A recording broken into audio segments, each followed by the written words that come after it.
Bloomberg Audio Studios. Podcasts, radio, news. Good morning, I'm Nathan Hager. And I'm John Tucker. Here are the stories we're following today. We'll begin with the latest on the effort to force a sale of the Chinese-owned social app TikTok. The issue is now before the Senate after the House overwhelmingly passed the bill that would ban TikTok in the U.S. unless ByteDance sells it within 6 months. Senate Intelligence Chair Mark Warner tells Bloomberg's Balance of Power senators should expedite this bill. I think we need to get this done. And what, again, we need to make clear is nobody's talking about a ban. We're talking about transferring the ownership and the algorithm to some other control that's not Chinese. But lawmakers on both sides of the aisle are urging more caution, including Senate Foreign Relations Chair Ben Cardin. We don't want to inhibit free speech. We don't want to inhibit particularly a large segment of Americans who get a lot of information from TikTok. But it is a matter of concern that is right for us to take up. And other senators are calling for a full amendment process. That could tie up the bill for months. TikTok has been lobbying the Senate hard against this legislation even before the House passed it. And sticking with politics, it's a legal setback for former President Donald Trump. A federal judge in Florida has denied his bid to dismiss charges that he mishandled classified documents at Mar-a-Lago. Trump's lawyers had argued the charges from special counsel Jack Smith were too vague. U.S. District Judge Aileen Cannon, who's a Trump appointee, denied the former president's motion without prejudice, meaning the issue could be raised again later. And back on Capitol Hill, John, Senate Majority Leader Chuck Schumer has reached his breaking point over the war in Gaza. In a speech on the Senate floor, Schumer called on Israel to hold new elections. He says Prime Minister Benjamin Netanyahu has lost his way with a mounting civilian death toll in Gaza and for opposing a two-state solution with the Palestinians. As the highest-ranking Jewish elected official in our government and as a staunch defender of Israel, I rise today to say unequivocally, this is a grave mistake. But Senate Minority Leader Mitch McConnell says it's Schumer who's making the mistake. It is grotesque and hypocritical for Americans who hyperventilate about foreign interference in our own democracy to call for the removal of a democratically elected leader of Israel. And the White House is stopping short of endorsing Senate Leader Schumer's remarks. National Security Council spokesman John Kirby says the White House is laser focused on getting a temporary ceasefire in place between Israel and Hamas. And we now head overseas where France's President Emmanuel Macron says the European Union faces an existential threat unless Russian forces are defeated in Ukraine. Macron's been speaking to French television ahead of a meeting with the leaders of Poland and Germany.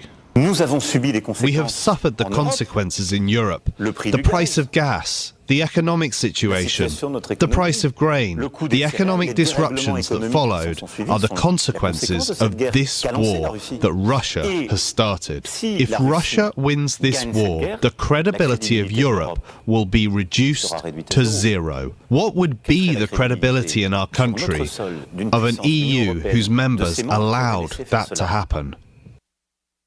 He was speaking through an interpreter. Emmanuel Macron's comments come as voters head to the polls for a Russian presidential election that Vladimir Putin is all but guaranteed to win. And John, another European leader's warning of the threat posed by Russia's invasion. The head of Latvia, one of the Baltic states that borders Russia.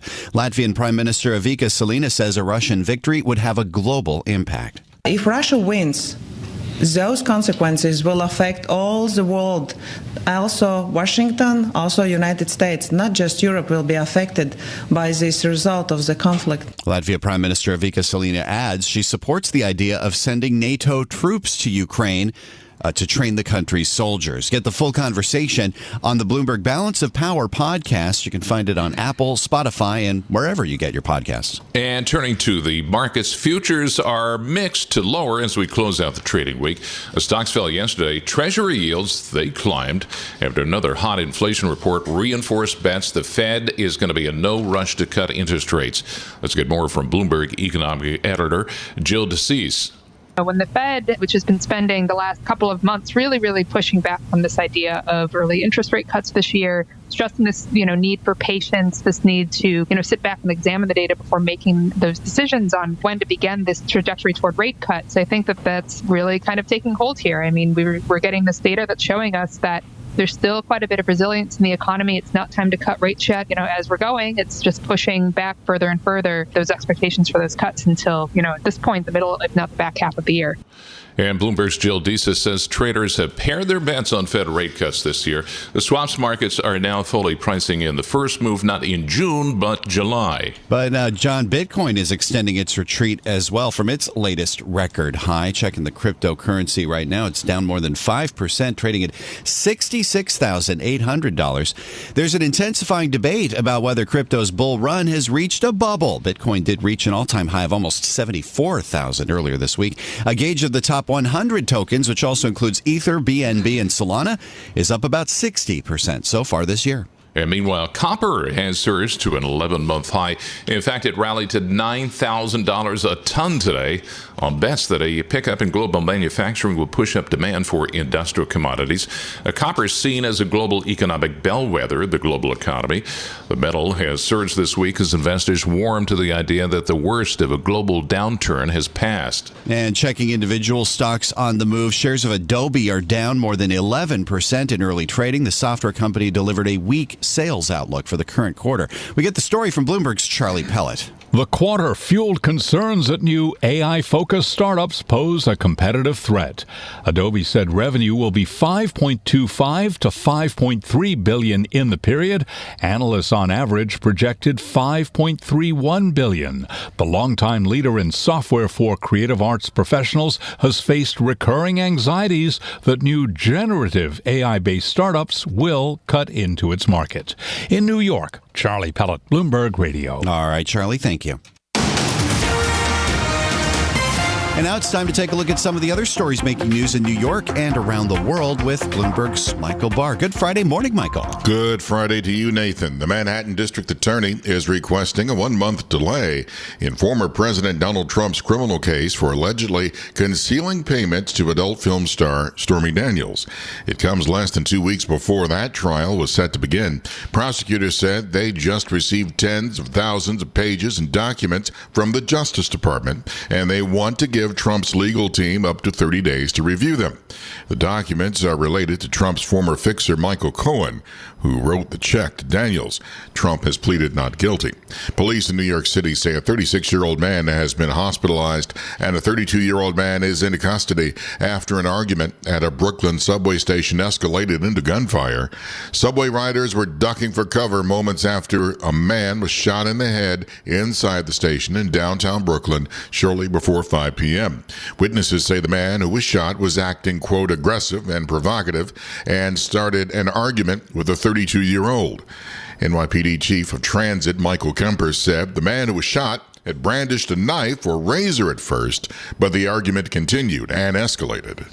During this physical confrontation, that gun, we believe, was removed from the 36-year-old by the 32-year-old, and the 32-year-old fired multiple shots, striking the 36-year-old. The 36-year-old is in critical condition. This comes just days after Governor Hochul sent the National Guard into stations across the city amid a 13% spike in subway crime so far this year. James Crumbley, the father of a Michigan school shooter, has been found guilty of involuntary manslaughter. It is the second jury conviction against Ethan Crumbley's parents, who were accused of failing to secure a gun at home and doing nothing to solve the mental health problems. Ethan killed 4 students at Oxford High School in 2021. Oakland County Prosecutor Karen McDonald. They could have prevented this shooting and saved these kids' lives and protected the hundreds of kids in the school that day and all of the members of the Oxford community that it devastated. Jennifer Crumbley was convicted of involuntary manslaughter in February. Ethan, now 17 years old, is serving a life sentence. The Indiana State Police say there are many significant injuries after a tornado tore through the community of Winchester last night. Superintendent Doug Carter of the Indiana State Police. We don't know the extent of the damage on the south end of town. We do know that there have been some buildings and homes that have been completely destroyed. The tornado was part of a storm system that also unleashed suspected twisters in parts of Ohio and Kentucky. Global news 24 hours a day and whenever you want it with Bloomberg News Now. I'm Michael Barr. This is Bloomberg, Nathan. All right, Michael, thank you.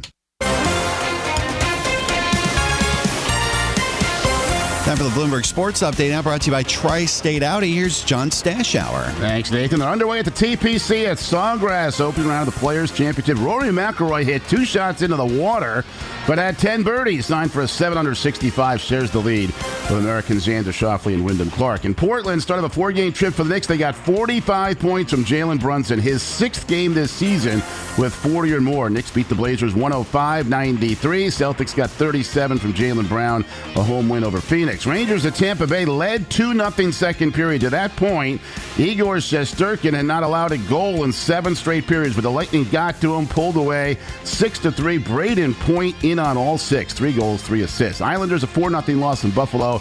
Devils won 6-2 in Dallas. Bruins won in overtime at Montreal. Tons of upsets in college basketball, none more so than in the Atlantic 10 tourney in Brooklyn. The top 3 seeds, Richmond, Loyola, and Dayton, all lost in the quarterfinals. At the ACC in D.C., NC State upset second-seeded Duke. At the Big East at the Garden, Providence upset second-seeded Creighton. Earlier, St. John's beat Seton Hall 91-72. The Red Storm will face heavily favored UConn tonight at St. John's, first time in the Big East semis since 2000. In Philadelphia, Saquon Barkley introduced newest member of the Eagles. Forever grateful for the Giants fans and so thankful for them.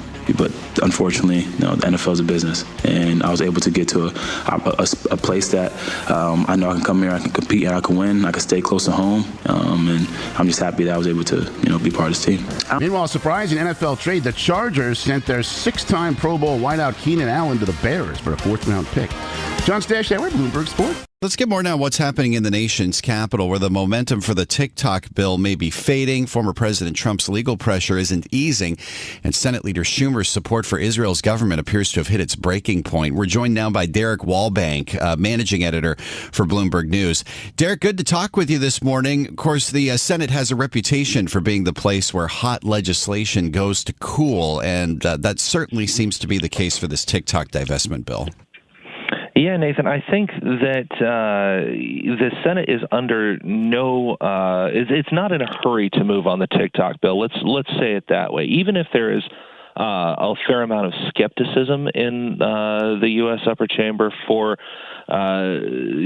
TikTok, there's certainly it's a place where there has been a lot of skepticism about China's role in the economy. I don't see right now. We're certainly seeing signs from top lawmakers in the Senate suggesting that this isn't going to move wholesale and get some quick up or down vote. Now, I should also say this, you're in Washington. I spent a heck of a lot of time in Washington. We all know that right now, a lot of the game in the Senate is what you use your floor time on. And there's other priorities that Senate Democratic leader Chuck Schumer has.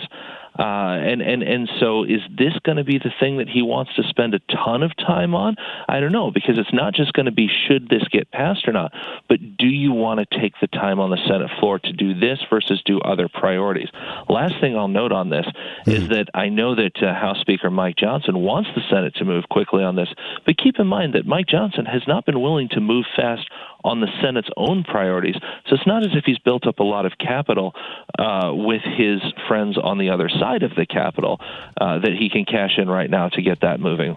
Yeah, thinking about Ukraine aid in particular. But we just heard from Senate Intelligence Chair Mark Warner, not exactly a non-powerful member of the Senate, arguing on Bloomberg's Balance of Power that this bill does need to be expedited. I mean, is he shouting in the wind here?